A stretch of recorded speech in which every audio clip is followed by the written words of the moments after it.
campeonato aqui dos machos. Vamos lá?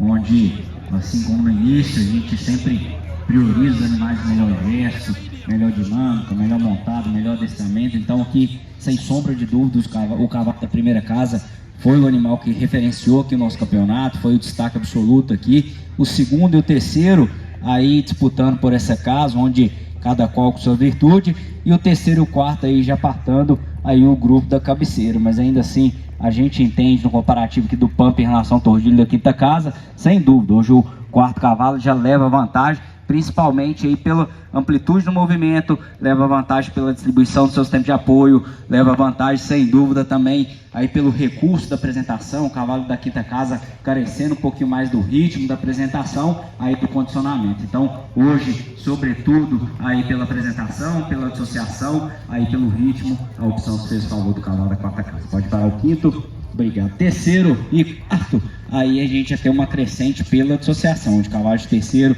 ele já assemelha um pouquinho mais aí da distribuição do sistema de apoio dos cavalos que vão à frente. O cavalo da quarta casa já tende aí a buscar o equilíbrio. Então leva vantagem de terceiro pela associação, leva vantagem pela coordenação, pela progressão linear do movimento. O cavalo da quarta casa já tende a verticalizar um pouquinho mais o movimento, perdendo amplitude, gastando energia. Então, hoje o cavalo da terceira casa ganha pela amplitude, pela associação, pelo movimento um pouco mais linear. A opção se fez seu favor. Pode parar o terceiro. Obrigado. Aqui uma disputa boa entre o segundo e o terceiro, a disputa se detém entre esses dois cavalos, onde a gente entende que são próximos pela associação, não tem diferença significativa, os dois carecendo aí de uma qualidade da movimentação do trem posterior ainda melhor, os dois carecendo aí um pouquinho mais da estabilidade, principalmente da região da garupa. Então, qual foi a diferença de um sobre o outro? O cavalo de segunda casa tem a mão mais discreta, quando a gente avalia visto de perfil, isso fica nítido. O cavalo de terceiro